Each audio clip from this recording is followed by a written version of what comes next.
But okay, well, here's the problem because it sounds like what you're appealing to is going to be an identity of memory or continuity of some psychological traits. But if, God forbid, you were to get Mhm. in an accident and forget everything, would you be a different person?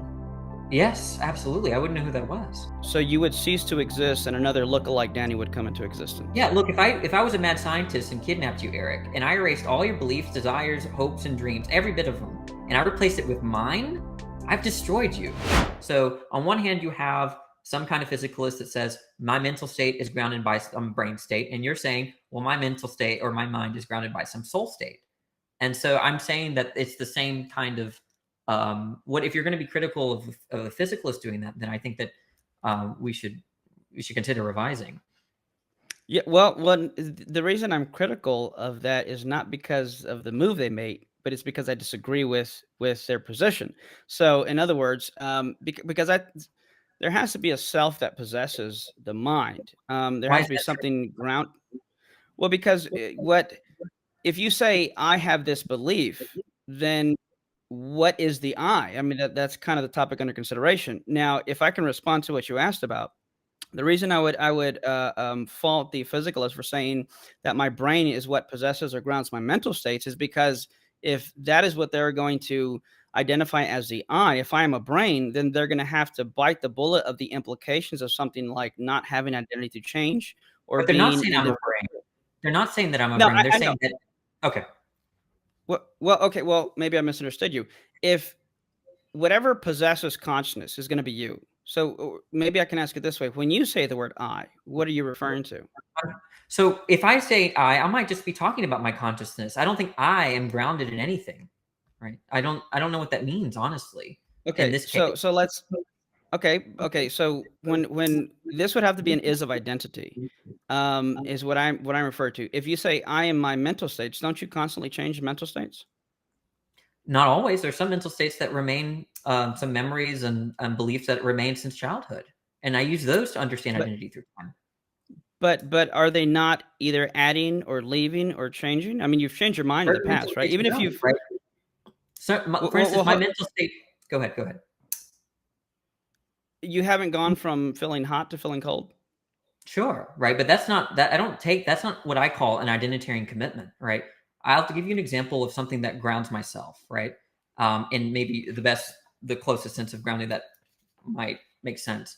That my belief that who my mother is, my father is, that belief has not changed since as long as I can remember. That has persisted through time. My desire to teach and my love for philosophy, which really adds to my personhood, has not changed in a long time. And I use those to understand this person that I am, Danny. And I think other people use that too, right? Who is Danny? Oh, the person that does YouTube videos, that teaches, that does this and does that. And I think that those mental states persist through time, even though they're not present to mind.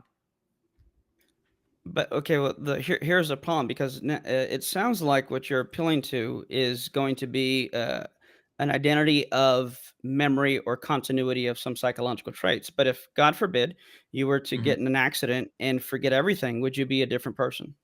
Yes, absolutely. I wouldn't know who that was. So you would cease to exist, and another lookalike Danny would come into Yeah, existence. look, if I was a mad scientist and kidnapped you, Eric, and I erased all your beliefs, desires, hopes, and dreams, every bit of them, and I replaced it with mine, I've destroyed you.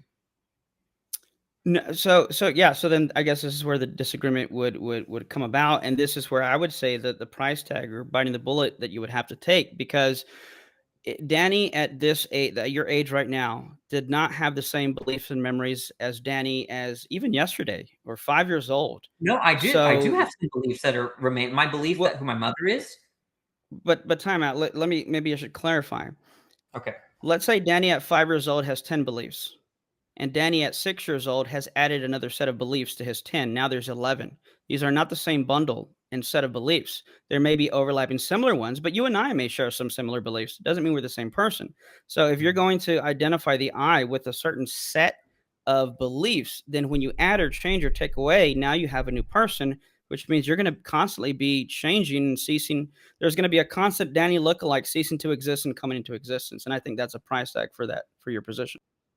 in terms of what maintains identity through time, it's not the whole set, it's the subset, right? So my some of my original beliefs, as long as I can remember who my mother was and my love for her and my love for my family, that subset has persisted through time. And that is what sort of, as you would say, grounds my identity, right? And I think I'm not biting the bullet. I think you're biting the bullet when you say that if I took your beliefs and all your desires and your hopes and your dreams and your memories of your family and your friends, okay, your immediate family and friends, and replace it with my beliefs, you would be committed to thinking that that's you.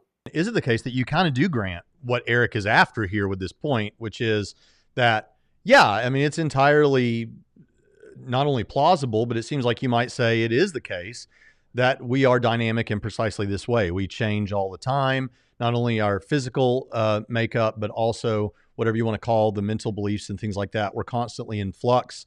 But it sounds like you're saying, I still think I can call myself the same identity or the same person because there are some desires and beliefs I have that have been there, and that's what I anchor it with.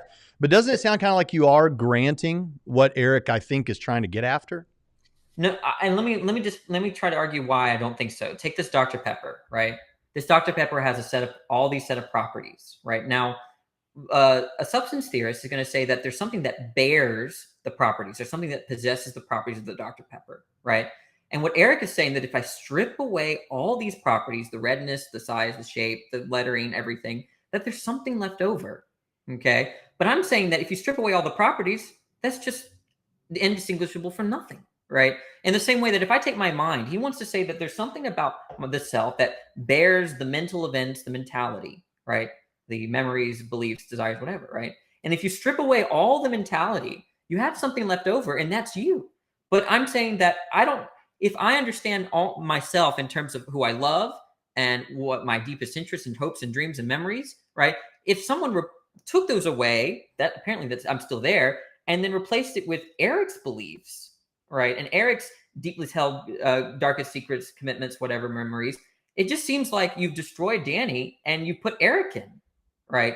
And so what I'm trying to say is that I don't think we're over and above this subset of beliefs and desires that have remained through time with respect to what we are, how we see ourselves, and who we value, kind of fundamentally. And I don't think that we need a further analysis of personhood past that.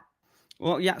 But I think you are granting what I'm saying is that you don't retain identity through change and part replacement, because I want to clarify a few things. In order for there to be change, it's going to have to presuppose some type of sameness, something that is going to exist at the beginning, middle, during, and at the end of the change. So when I go from 3 feet tall to 5 feet tall, I'm a little bit taller than 5 feet. It's not a new person coming to existence. It's the same person changing accidental properties. And I'll just reiterate, and you can push back where you want. I basically, because if you have a certain set of beliefs and you say at time T1, Danny is this set of beliefs, well, then at T2, if you have a different, or if you've changed your mind at any time in your life, or you've removed a belief or replaced it with another one, you are now a different set of psychological traits. And if that's the case, you are literally not changing. A Danny with these set of beliefs is ceasing to exist, and another lookalike Danny is coming into existence. And I think the problem with that is that, I mean, just 10 minutes ago, I was a little bit colder than what I am now. Now I'm a little bit warmer. Well, I've changed sensations and mental states. Our mental states are constantly changing. But if I am not identical to a set of mental states, well, then I can remain the same in the strict sense of identity to change. If on your view, you are identical to or reducible to a set of properties and mental states, and you're constantly ceasing to exist, and well, not even you, something is constantly ceasing to exist, and a new person is coming to existence. And I've been talking to a number of different Danny lookalikes throughout this whole debate. Mm-hmm. Yeah. So I think you've misunderstood my view. My view is not that what Danny is the set of all my mental states. That's not what I'm saying. What I'm saying is a subset of that set. Okay. So, for instance, I have beliefs about you. I have beliefs about this conversation. I have experiences right now. None of that is part of this subset of beliefs, which I call identitarian commitments. There are beliefs and desires and memories that I have that if I did cease to have, I wouldn't be able to recognize myself, right? And so you're right. I agree that going from I was cold in this other room and I'm now I'm a little bit warm in this room. That's a change in mental state, but it's not changing my personhood because it's not a change. My sensations and my beliefs and my experiences with respect to going from hot to cold is not part of that subset of identitarian commitments.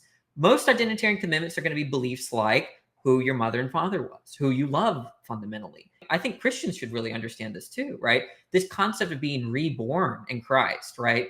Now, I understand that they're not using, like when a Christian says, I'm now a different person, right? They're not saying that I'm a different soul. I understand that. But what they're saying is that I have now very different commitments about how I see myself and with respect to God. I am a follower of Christ. That becomes an identitarian commitment. And some Christians in the chat, if they lost that belief, if they've lost the desire to follow Christ, they would look at themselves, they would cease to recognize themselves. Again, God forbid, you find out that you were adopted. You know, your parents come out and say, hey, you were adopted. And then you find out who your biological parents actually were. Well, then now that second lookalike Danny has ceased to exist, and a new Danny has come into existence.